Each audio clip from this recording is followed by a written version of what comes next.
Now, Uncle Ron's stuff. Then I'm going to talk about a laptop that I got in for, it was a donation. If I could get the data off of it, I could have it. And I've done this many times in the past.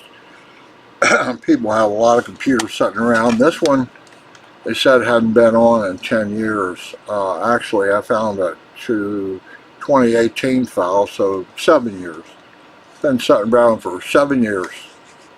And I could have it if I could get the data off, and then what I typically do is try to upgrade it, at least bring it up to some kind of reasonable, workable Windows version, and then make it available to parents whose children don't have a computer.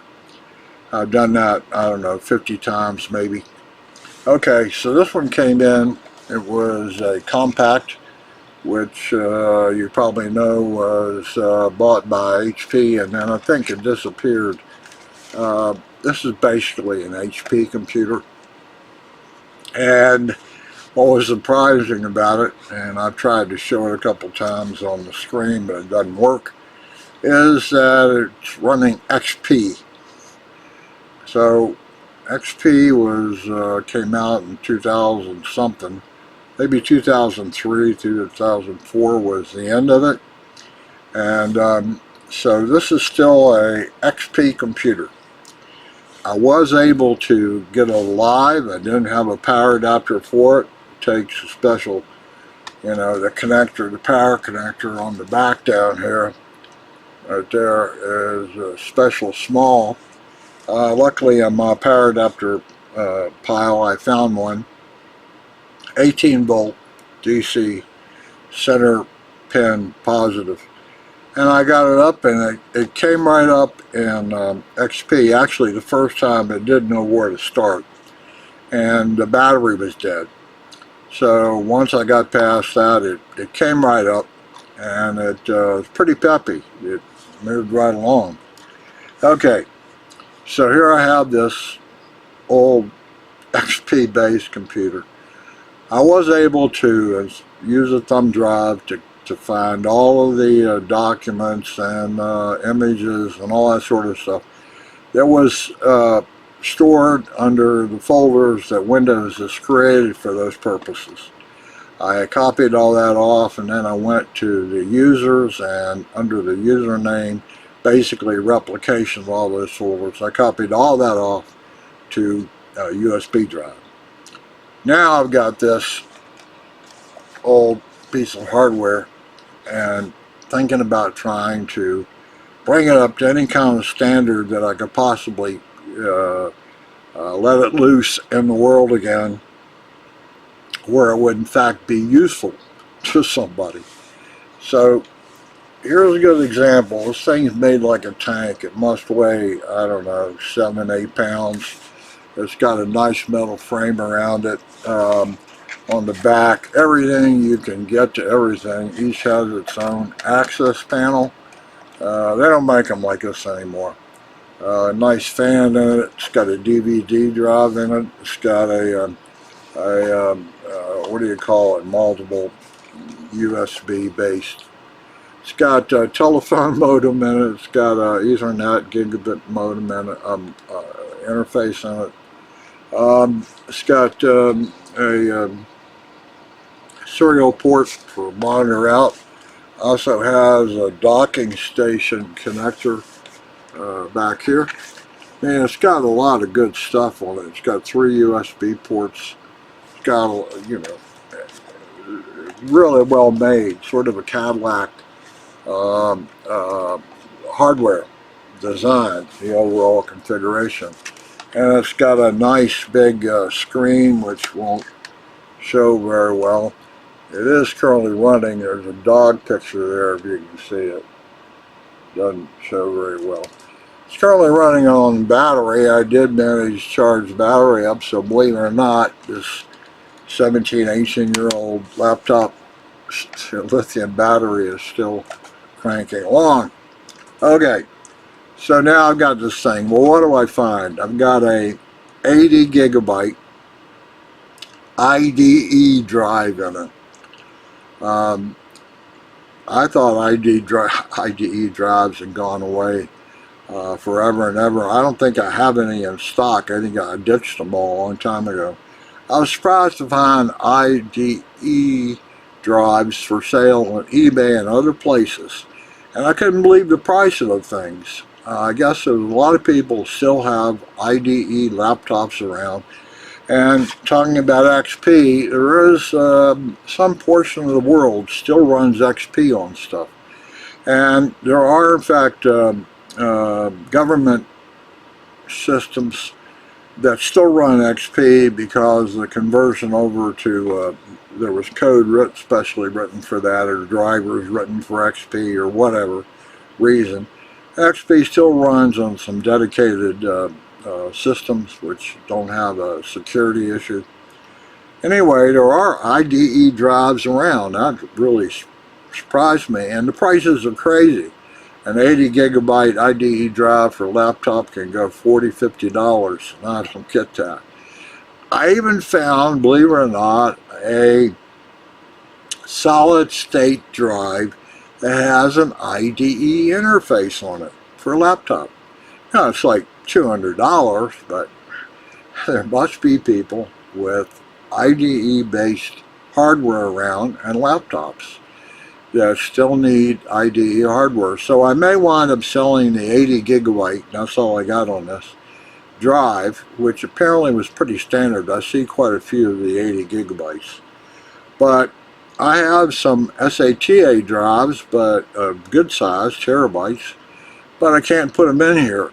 And I don't really feel like buying a 160 or 320 gigabyte IDE drive to go in this laptop, but I would be reluctant to put it out for some user with just 80 gigabytes on it. Okay, so there's a problem right there. Second problem is this particular laptop, according to the spec sheets, will only support 2 gigabytes of RAM. It does have 2 sockets, it says. I've not looked in there yet. 2 DIMM sockets. It's only got half a gigabyte of memory installed. It'll support 2, but it only has a half a gigabyte installed right now.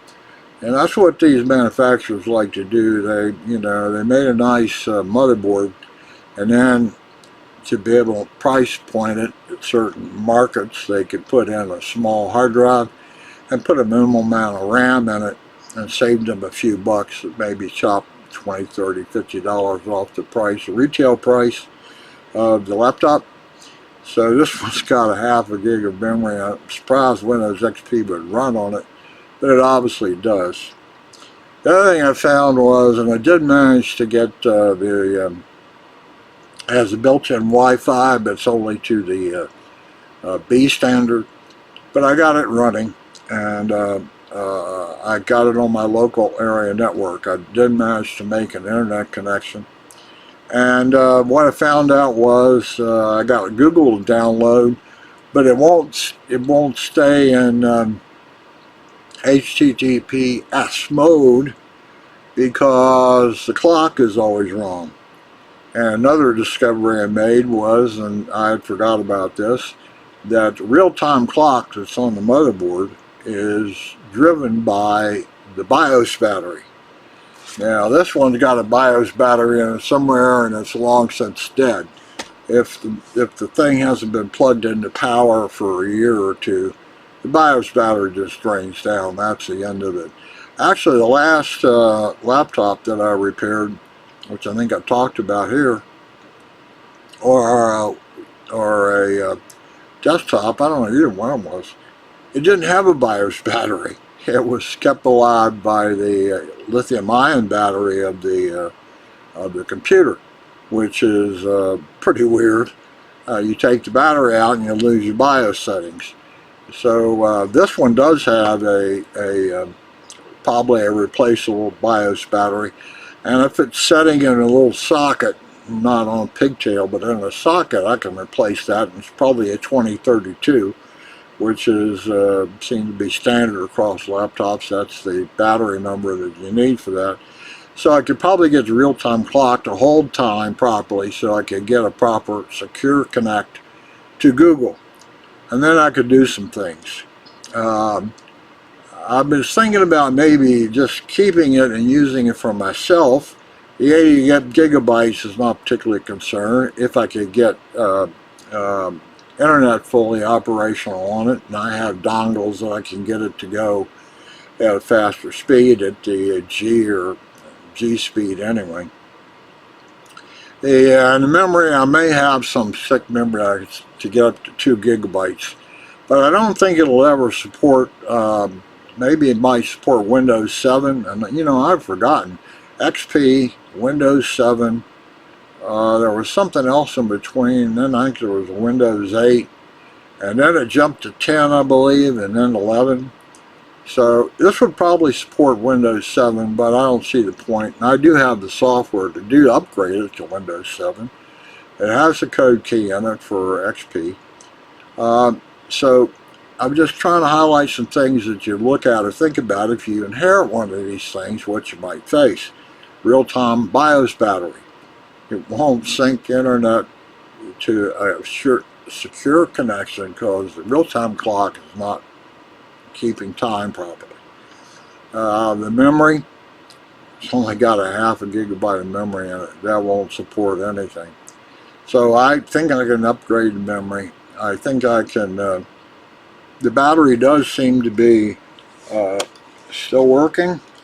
Yep, I don't know what percentage it's at. I don't know if I can tell. Oh, here it is, Windows XP Home Edition. The screensaver was going.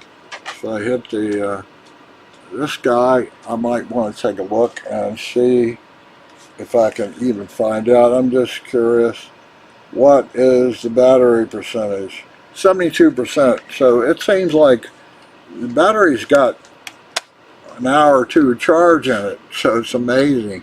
This lithium battery, after all this time, you can charge it up and it still holds. I would have thought for sure the battery was dead. Okay, maybe that's it on this one. I've got all the data off for the lady. That's been taken care of. I have not wiped her data off yet. I want to make sure she gets all she wants, and I can look around for some more if I can. She'll tell me maybe. Then I would take all her data off, and then again, I'm not sure what I'd do. I don't think I can get any sort of upper version of Windows to run on it. It's running a 700 megahertz Intel or AMD dual processor, but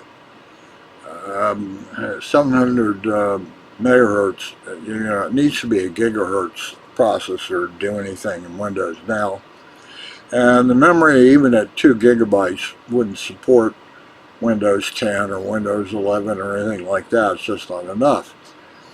The thing I haven't figured out yet, and it's been a long time since I looked at Windows XP, and it was kind of startling because, you know, I've been used to Windows 10 or Windows 11 now. And it's an interesting, some people have never seen an XP machine. And how you move around inside of it and what the operating system lets you do and not do, or how do you go about doing it. And one of the things I ran into is networking. It's a little bit different now than on Windows 10 and 11 than it was on XP. As an example, on XP you had to identify a network name, like home or work or some other name. And then it would look around, I guess, and anybody else that you discover on that network, you could then, in fact, share files with, that sort of thing. Well, I haven't figured out what name to give it yet, because I don't have that issue on Windows 10 and 11. Whatever name it's using, I don't know. I haven't figured that out yet. Right now, all I know is the Wi-Fi name, and I have those named. because I have like 3 different Wi-Fi speeds available for a user who has Wi-Fi on their PC or laptop or cell phone. I haven't quite figured that out yet. That's kind of amazing. I'd forgotten. Once upon a time, you did have to set a network name. You can still set a computer name, just like you could with the XP. You do that on your 11 or 10. You can give it a computer name, and you do need to do that if you're going to share drives. I think I talked about that in one of the other episodes. But anyway, this is enough on an old XP, and I hate throwing these things away. Just like the military, it is useful.